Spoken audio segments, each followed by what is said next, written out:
Charlotte and Emma, mazel tov to each of you, and thank you for sharing your wise words of Torah, which we will return to by way of conclusion in just a moment. The other day, after we received the new CDC guidance about being able to walk outside under some conditions without a mask, I was taking a walk, and I might as well have been taking a walk in a foreign city. I just didn't know how to behave. A self-induced Talmudic debate raged in my head. The guidance is such, but should it really apply to my beloved but very dense New York City? How are various people applying it? Whereas that person is wearing a mask, that person is not. And what do I actually feel comfortable with? Whereas now I seem far enough apart from that person, now I seem close to that person. So I ended up doing the under the chin thing for most of the walk, with several ups and downs throughout, feeling conflicted about it the whole time until I was back inside. And so it goes as we start to enter this new world in fits and starts, coming out of this pandemic. Today marks a small but strong step for our congregation in coming out of the pandemic. Today we welcomed back in person 25 congregants to worship in person alongside our Benot Mitzvah and their families. It's a big deal to be here. For me personally too, today I speak from this pulpit in person for the first time in more than a year. I have so many feelings right now: gratitude, hesitation, awe, awkwardness, familiarity, expansiveness. I feel imbalanced, literally, because I can't remember the last time I wore dress shoes. Coming out of quarantine is its own beast. The real Talmud, as opposed to the one in my head, shares a story about coming out of quarantine, an extreme quarantine. It's the story of Rabbi Shimon Bar Yochai, a legendary sage to whom the greatest Jewish mystical text, the Zohar, is attributed. The Yartzeit, the anniversary of the death of Rabbi Shimon Bar Yochai, was observed yesterday on the day called Lag BaOmer. Lag BaOmer is the 33rd day in the period of the Omer, which is the 50-day time span between Passover and the holiday Shavuot. And so we take this opportunity to remember Rabbi Shimon Bar Yochai by telling his story, which is so completely relevant to our moment right now. In Talmud Masechet Shabbat, we read that Rabbi Shimon Bar Yochai criticized the Roman government. Word got back to the Romans, and they decreed that Rabbi Shimon should be put to death. And so he and his son went to hide in a cave. Miraculously, a carob tree and a spring of water appeared in the cave so that they had something to eat and drink. There in the cave, they studied Torah and they prayed for 12 years. One day, the prophet Elijah came to the cave and told Rabbi Shimon and his son that the emperor had died, and thus the decree had been canceled.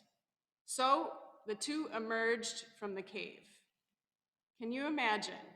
After 12 years, they came out. I think we can imagine a little bit.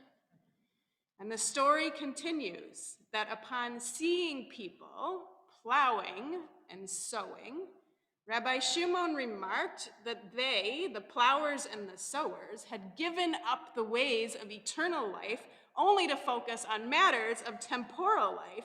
And with that, whatever he and his son looked at was immediately burned up as if beams of fire were shooting out from their eyes, destroying everything in sight. God's voice calls out to them, "To destroy my world, you came out?" They are sent back into the cave for another 12 months.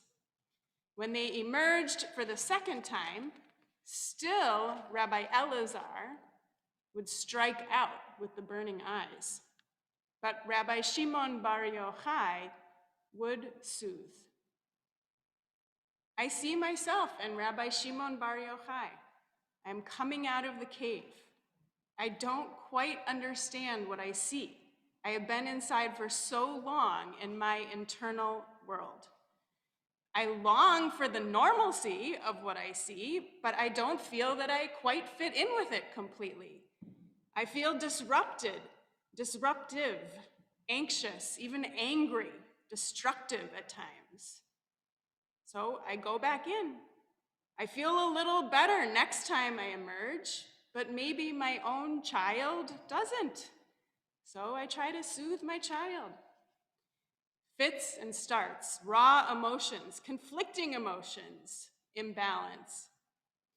All this, and there is still so much in the world to contend with besides our own reactions.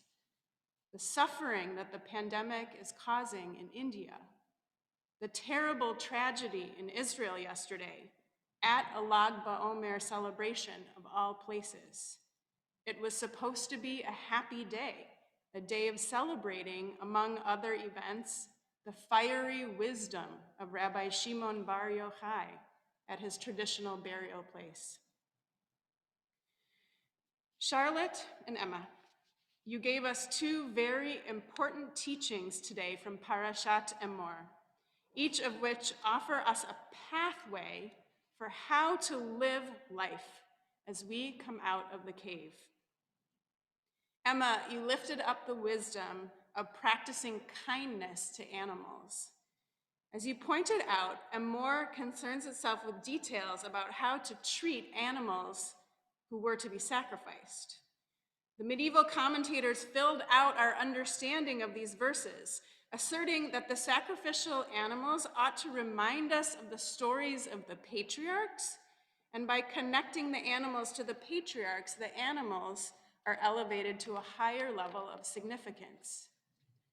Additionally, the animals were to be treated with compassion. The act of sacrificing them was to be imbued with intention and meaning and holiness.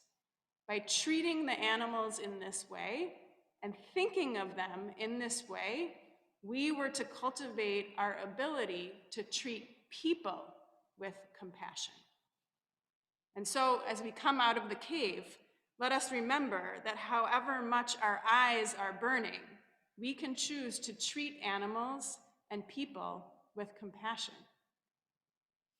Charlotte, you lifted up the wisdom of giving. You taught us that the Torah repeats the mitzvah of leaving the corners of the fields and the gleanings for those in need in order to double the significance of that mitzvah.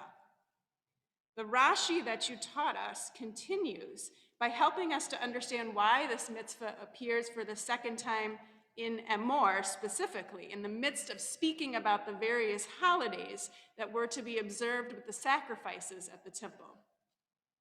First, we hear about Passover and Shavuot. Then we hear this piece about the corners and the gleanings. And then we hear about Rosh Hashanah, Yom Kippur, and Sukkot. Why? As Rashi says, because the one who does the mitzvah of leaving the corners and gleanings is to be regarded as one who built the temple and offered sacrifices therein. And with your personal example, Charlotte, you taught us that just as you figured out a way to bring what makes you happy, dance and teaching, to others, so too we can all find our own ways of giving. So as we come out of the cave, let us remember that however much our eyes are burning, we can choose to give of ourselves to others. We call the Torah the tree of life. As I was here, I was noticing that I think on the doors of the ark you can see trees, which remind us that the Torah is a tree of life. This week, Charlotte and Emma, you have taught us two important ways that following in the ways of the Torah bring us back to life, steadying us with practices of kindness and compassion and generosity. We are able, as we leave the cave, to follow a path of pleasantness and peace. Our eyes peeking out over our mask or not, as the case may be, seeking not to destroy, but to heal. Shabbat Shalom.